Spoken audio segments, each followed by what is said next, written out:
everyone. I'm Legally Lyra. Welcome to my channel. Today, I've decided to do something completely different and finally talk about one of the things nearest and dearest to my heart: storytelling. Specifically, I want to talk about one of my favorite stories of all time, Hollow Knight.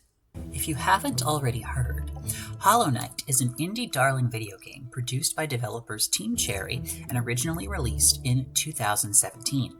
In the 6 years since its release, it has cultivated an intense and loyal fandom, myself included, through its artistry, replayability, and emotional resonance. YouTubers comment on the lore and the gameplay, the music and the environmental design, and everything in between, but I want to focus on the story itself, to treat the game as a text, and to analyze it for its themes and messages. I want to look at why exactly Hollow Knight is such a treasured story, especially in certain queer communities.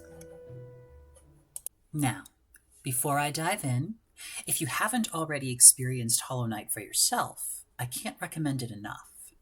It's available on Steam, Xbox, PlayStation, and Switch, so if you enjoy atmospheric storytelling, 2D platforming, action-adventure games full of swords and sorcery, and have the money to spare, please stop this video and go play it. Assuming that those who are still watching now either have already played it, aren't going to play it, or don't mind spoilers, let's begin with an overview of the plot. Caution! Spoilers ahead.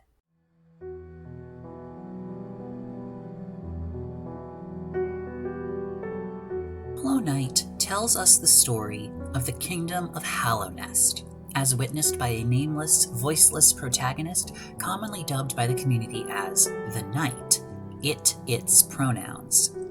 The story begins with the Knight arriving on the outskirts of Hallownest in a nearly abandoned village named Dirtmouth, whose only inhabitant seems to be a single person, the Elder Bug.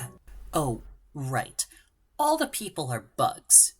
More on that later. The Elder Bug informs the Knight that by dropping down through a nearby well, it can access the rest of Hallownest, but warns the Knight of a foul air in the caverns below that seems to breed madness. He ominously muses that those who seek their desires never return, and that, perhaps, dreams aren't such great things after all.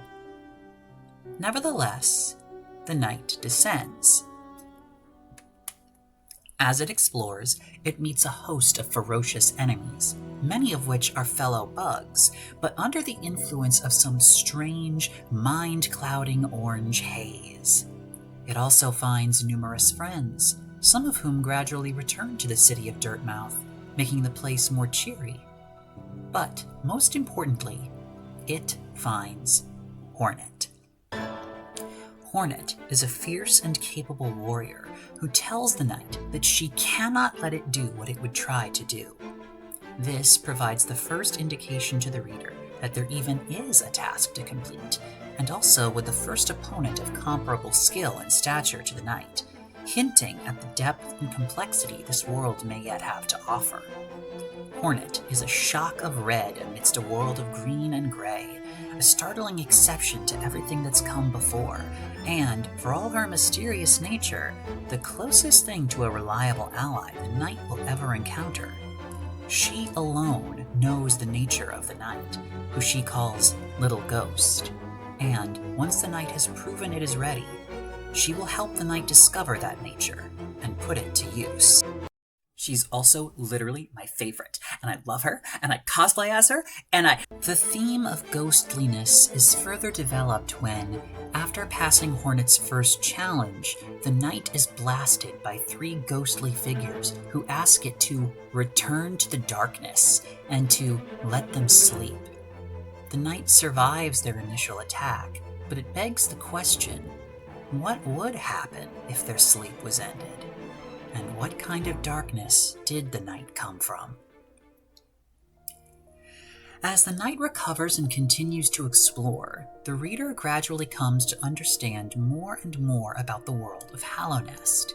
The kingdom seems to be in a state of perpetual stasis, with most of its inhabitants dead, mad, or totally enthralled by the mysterious orange light that some refer to as an infection.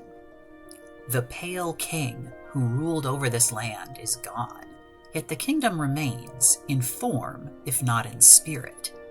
It is as though the entire kingdom has been sleeping in an endless nightmare, and the night's arrival is stirring up old ghosts, if only to put them to rest once and for all. The heart of this mission seems to be the titular figure of the Hollow Knight, a sacrificial vessel who has been sealed away by the three ghostly figures, the Dreamers, in order to preserve Hallownest for eternity. But the Hollow Knight's sacrifice serves a double purpose, as it is also being used to contain the heart of the infection spreading across the kingdom. A containment that is gradually failing. The Knight's only apparent option is to either take the Hollow Knight's place as a more perfect vessel, or to somehow destroy the infection at its source. Setting aside the later DLC alternate endings, we see that regardless of the Knight's goal, it must cut down the three Dreamers in order to break the seal completely and face the Hollow Knight. And whether the Knight supplants the Hollow Knight or manages to defeat the infection, we see a more tragic fact still. There is no saving Hallownest. It is already dead. All the Knight can do is preserve it as is, or let it fade away at last. With Hornet's help, the Knight can choose that harder task of facing the infection, and in the process discover both its and the Hollow Knight's origin. They were siblings, born of the king, but infused with the essence of void, a black, empty substance lurking in the abyss deep below the kingdom and full of warring impulses. The Hollow Knight was chosen and raised to be the sacrificial vessel, while the Knight was left for dead in the abyss.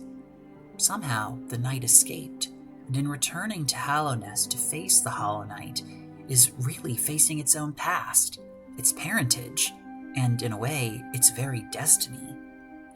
What will it choose when confronted with so much? A continuation or an ending? That's left up to the reader. Now, the title of this video is Hollow Knight Queer Gothic Triumph. You've probably picked up on the Gothic themes of this story. Death, ruin, madness, infection, isolation, and so on. But where's the queerness, I hear you asking? Honestly, it's everywhere, sometimes even explicitly. There are two side character couples that appear to be gay and lesbian respectively, to the extent that such labels can apply to bugs with very distinct notions of gender in the first place. And it's heavily implied that the seemingly lesbian couple was also queer in the goes against societal expectations sort of way, because the Pale King seems to have ordered the execution of one of the pair, an act which evidently incited a rebellion. The rebels are labeled traitors, and to queer people, this sort of villainizing feels all too familiar. But let's return to the story itself.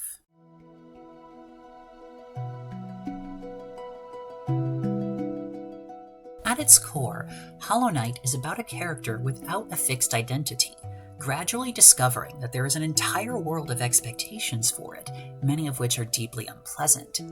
The world it has inherited is deeply flawed and in the process of falling apart, and the choices that it makes can either help preserve that status quo or hasten its collapse. The Knight often has no choice but to fight against the world, whose people have been poisoned with an irrational desire to do violence to it.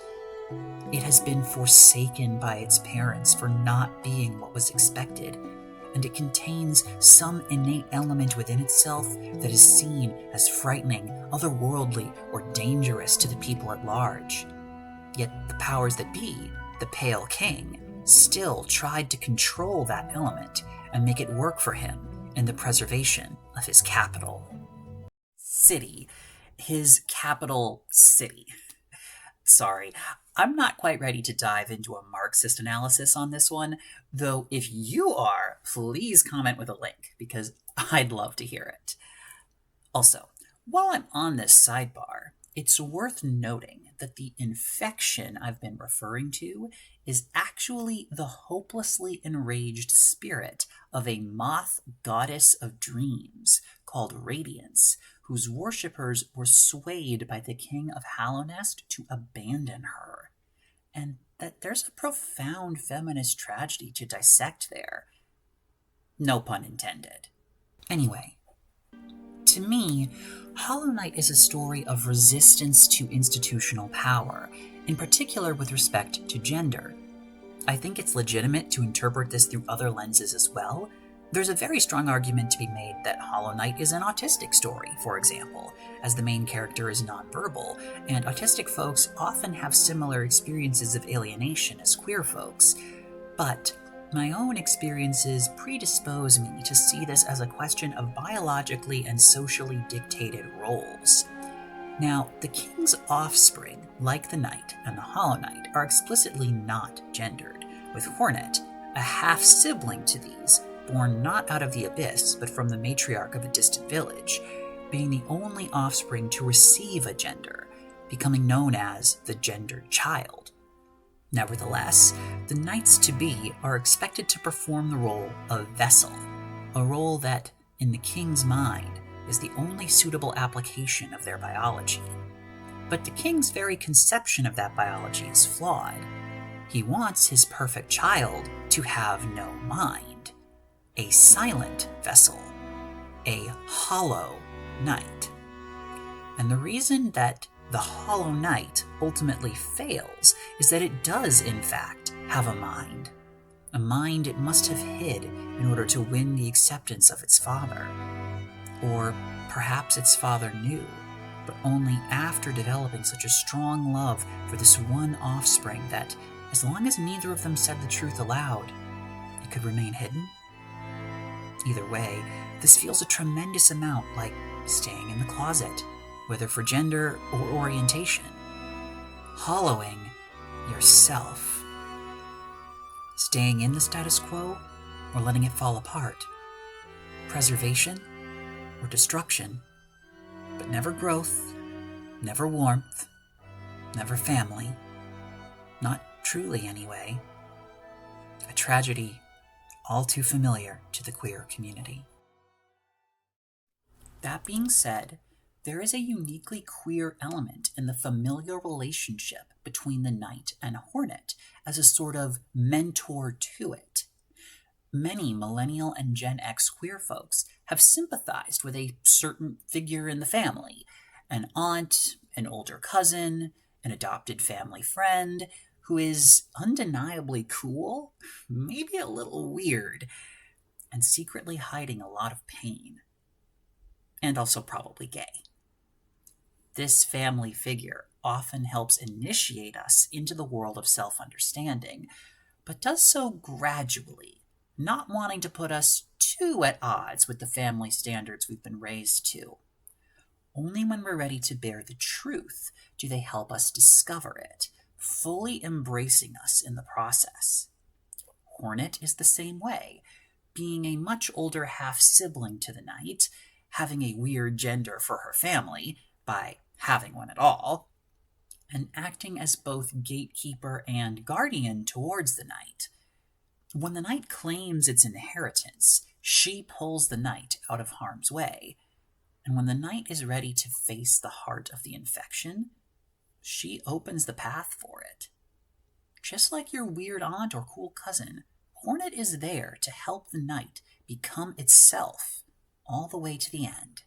And speaking of which, let's talk about how the story ends. Being part of the genre of games known as Souls-like, making reference to the Dark Souls and Demon Souls games, Hollow Knight doesn't have any unambiguously good endings.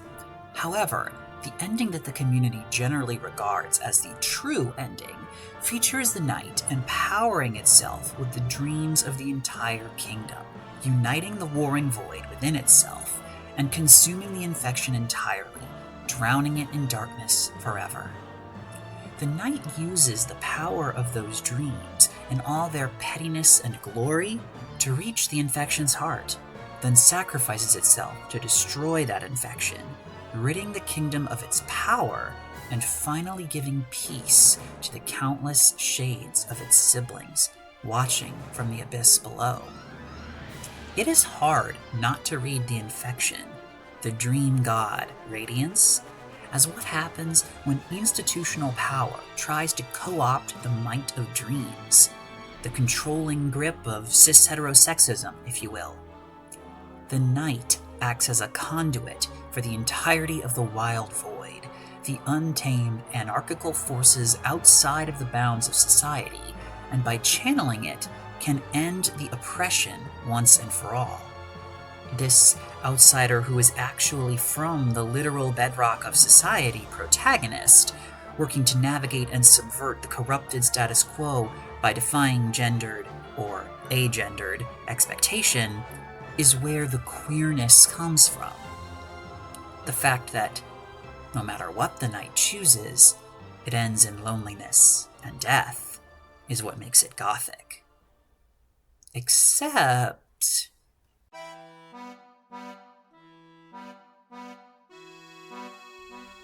despite all of this darkness, there is light to be found here. When played to perfection, it is possible for the knight to save almost all of the friends it meets, who then gather in Dirtmouth to welcome it home. And by wielding a special flower, granted to the knight by the power of the aforementioned lesbian lovers, the knight can bring joy to many of the denizens of this dying kingdom. Even the elderbug can be swayed, finally thinking to himself, maybe dreams aren't so bad after all. And if that isn't the essence of queer resistance, I don't know what is. Thank you so much for watching, everyone. If you liked what you heard, please consider liking and subscribing, leaving a comment, or joining my Patreon to support more content. I also write queer and trans sci-fi, which you can find on my Amazon author page. Both links are available below. Until next time, my lovelies, I am Legally Lyra, and I bid you adieu.